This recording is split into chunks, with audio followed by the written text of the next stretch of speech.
नमस्कार, खबर दिन भर देख रहे हैं आप। आपके साथ मैं प्रणय उपाध्याय और एबीपी न्यूज पर लगातार हम आपको बता रहे हैं जिस तरीके से पीएफआई के खिलाफ देश भर में एनआईए और ईडी की छापेमारी चल रही है। आपको तस्वीरों के जरिए बताते हैं कि देश के किन शहरों में और किन जगहों पर यह छापेमारी की कार्रवाई हो रही है। एबीपी न्यूज पर लगातार हम आपको वो तस्वीरें दिखा रहे हैं। दिल्ली, महाराष्ट्र, राजस्थान, बिहार, यूपी, मध्य प्रदेश, तमिलनाडु, आंध्र प्रदेश, केरल और तेलंगाना समेत कई जगहों के ऊपर छापेमारी की यह कार्रवाई चल रही है। देश के 12 राज्यों के अंदर अलग अलग शहरों के अंदर यह कार्रवाई चल रही है। आज सुबह से ही ईडी और एनआईए की यह संयुक्त कार्रवाई हो रही है। टेरर फंडिंग के मामले में ईडी और एनआईए की यह कार्रवाई चल रही है। पीएफआई के कई ठिकानों पर, कई दफ्तरों पर और इस सिलसिले में अब तक 106 लोगों को गिरफ्तार किया जा चुका है। और अब तक की बड़ी बातें आपको बता दें, इस पूरे मामले से जुड़ी हुई करीब 12 राज्यों में पीएफआई के ठिकानों पर छापे डाले गए हैं। 106 लोग अब तक इस सिलसिले में गिरफ्तार किए जा चुके हैं। इसमें पीएफआई अध्यक्ष OMA सलाम भी हिरासत में लिए गए हैं। साथ ही केरल पीएफआई अध्यक्ष मोहम्मद बशीर भी हिरासत में लिए जा चुके हैं। अब तक देश के अलग अलग शहरों के अंदर छापेमारी की यह कार्रवाई चल रही है। पीएफआई के राष्ट्रीय सचिव VP नजरुद्दीन को भी हिरासत में लिया गया है। ये तमाम वो वरिष्ठ लोग हैं, ये तमाम वो लोग हैं जो पीएफआई के पदाधिकारी हैं।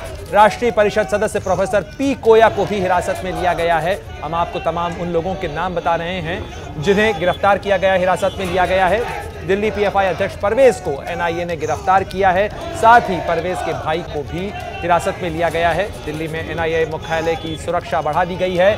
शाहीन बाग इलाके के अंदर, ओखला इलाके के अंदर पीएफआई के तमाम दफ्तरों की सुरक्षा बढ़ाई गई है। फिलहाल पीएफआई छापों पर गृह मंत्री अमित शाह की बैठक इस समय चल रही है। राष्ट्रीय सुरक्षा सलाहकार अजीत डोवाल समेत वरिष्ठ अधिकारी इस बैठक के अंदर शामिल हैं। और इसी बीच विरोध की आवाज दबाने के लिए यह छापा हो रहा है। ये SDPI जो कि social democratic popular front of India है, उसकी तरफ से ये आरोप लगाया गया है।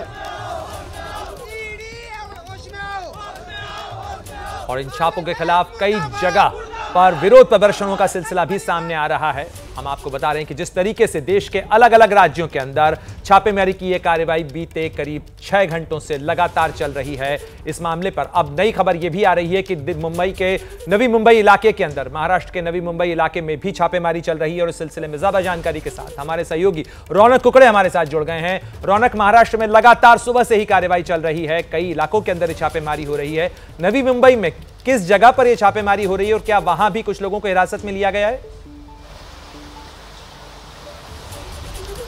जी निश्चित तौर पर प्रणय, मैं आपको जानकारी दे दूं कि मैं इस वक्त नवी मुंबई के नेरुल इलाके में, नेरुल इलाके का ये सेक्टर 23 इलाका है, रिहायशी इलाका है। मेरे कैमरा पर्सन आसिफ आपको इस इलाके की तस्वीर दिखाएंगे। मुख्य तौर पर ये पूरा रिहायशी इलाका है। और जो जानकारी सामने निकल कर आ रही है कि जो पॉपुलर फ्रंट ऑफ इंडिया का दफ्तर है 2 साल पहले इस इलाके में यहाँ पर शिफ्ट हुआ है। और यहाँ पर रात करीब 1:30 बजे से जो NIA और इसके अलावा ED और इसके अलावा जो ATS की टीम है, उन्होंने साथ मिलकर यहाँ पर संयुक्त तौर पर कार्रवाई की। और करीबन 4 यहाँ पर जो पदाधिकारी है पीएफआई के, जो इस दफ्तर में मुख्य तौर पर काम करते हैं, उनसे पूछताछ की जा रही है। और अभी जो ताज़ा जानकारी मिल रही है सूत्रों के हवाले से कि करीबन 4 लोगों को फिलहाल एजेंसियों ने हिरासत में लिया है। अंदर कई तरह के दस्तावेज जो है खंगाले जा रहे हैं। और इसके अलावा कुछ इलेक्ट्रॉनिक एविडेंस जो है वो भी एजेंसियों के हाथ लगे। तो फिलहाल बाहर की अगर बात की जाए तो यहाँ पर तनावपूर्ण स्थिति देखने को नहीं मिल रही है। लेकिन ज़रूर यह है कि इलाका रिहायशी है, तो जो आसपास के लोग हैं वो निश्चित तौर पर थोड़े सख्ते में दिखाई दे रहे हैं कि अचानक यहाँ पर मीडिया का जमावड़ा और यहाँ पर पुलिस बंदोबस्त क्यों बढ़ाया गया। तो एक निश्चित तौर पर पॉपुलर फ्रंट ऑफ इंडिया के दफ्तर पर यहाँ पर कार्रवाई जो है देखने को मिली है। और 4 लोगों को फिलहाल हिरासत में लिया गया, इस तरह की खबर सामने निकल कर आ रही है। जी रौनक, आपके पीछे जो है सुरक्षाकर्मी भी नजर आ रहे हैं। इन सुरक्षाकर्मियों के साथ क्या कितनी बड़ी टीम वहां पर छापेमारी के लिए पहुंची है? जी देखिए, अगर यहाँ की बात की जाए, मैं तस्वीरें मेरे कैमरा पर्सन आसिफ आपको दिखाएंगे। प्रणय, मुख्य तौर पर नवी मुंबई के जो लोकल पुलिस है उन्हीं की यहाँ पर मदद ली गई है। कोई भी केंद्रीय सुरक्षा बल यहाँ पर हमें दिखाई नहीं दे रहा है मुख्य तौर पर। लेकिन जो जानकारी सामने निकल कर आ रही है कि ATS भी महाराष्ट्र के तमाम अलग अलग इलाकों में छापेमारी जो है वो करता हुआ दिख रहा है। फिर चाहे परभणी, औरंगाबाद, बीड़ जैसे इलाके मुख्य तौर पर इसमें नाम सामने निकल कर आ रहे हैं, जहाँ पर ATS भी इस पूरे मामले को लेकर जो है वो कार्रवाई करता दिख रहा है। दरअसल हमारे संवाददाता सूरज ओझा की तरफ से भी ये जानकारी दी गई थी कि एटीएस को भी इस मामले में कुछ लीड्स मिले थे, जिसके बाद उन्होंने भी मामला दर्ज करते हुए इस पूरे मामले को गंभीरता से लेते हुए अलग अलग ठिकानों पर महाराष्ट्र एटीएस भी जो है वो कार्रवाई करती हुई दिख रही है। प्रणय, निश्चित रूप से रौनक, पुलिस की सुरक्षा एजेंसियों की तरफ से जो कार्रवाई की जा रही है, पॉपुलर फ्रंट ऑफ इंडिया इस संगठन के खिलाफ लगातार देश में करीब 10 घंटे से ज्यादा वक्त से छापेमारी की कार्रवाई चल रही है। और हम आपको बता दें कि इस छापेमारी के विरोध में पीएफआई के कार्यकर्ता सड़कों पर उतरकर विरोध प्रदर्शन भी कर रहे हैं। तस्वीरों के जरिए आपको बताते हैं कि किस तरीके से किन शहरों के अंदर पीएफआई के कार्यकर्ता सड़कों पर उतरकर विरोध प्रदर्शन कर रहे हैं। और पीएफआई से ही जुड़े हुए राजनीतिक संगठन एसडीपीआई ने आरोप लगाया है कि सरकार के खिलाफ विरोध करने के नाम पर यह छापेमारी हो रही है, ये पीएफआई की आवाज को दबाने की कोशिश है। आपको तस्वीरें दिखा रहे हैं, कुरनूल में पीएफआई के कार्यकर्ताओं को रोकने के लिए सुरक्षा बलों को, पुलिसकर्मियों को खासी मशक्कत करनी पड़ रही है। सड़कों पर नजर आ रहे हैं पीएफआई के कार्यकर्ता हाथों में झंडे लिए हुए।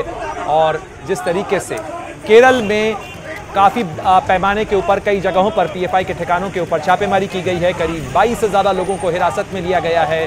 साथ ही देश के कई इलाकों में चल रही इस छापेमारी में अब तक 106 से ज्यादा लोगों की गिरफ्तारी हो चुकी है।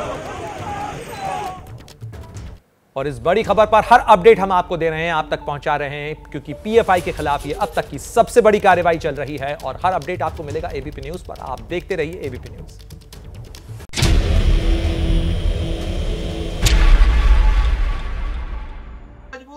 क्या मजबूरी है मेरी, बताइए। मैं अभी आपको बताती हूँ कि मैंने ओए होए होए होए नमकीन के चटकारे लेते हुए टकटकी मार के डिबेट शो को पॉज रिपीट कर करके देख रहे हैं जोगिंदर जी। इनकी तरह आप भी देखें अपनी फेवरेट डिबेट्स को रिपीट कर और डाउनलोड कीजिए एबीपी लाइव ऐप अपने स्मार्ट टीवी पर।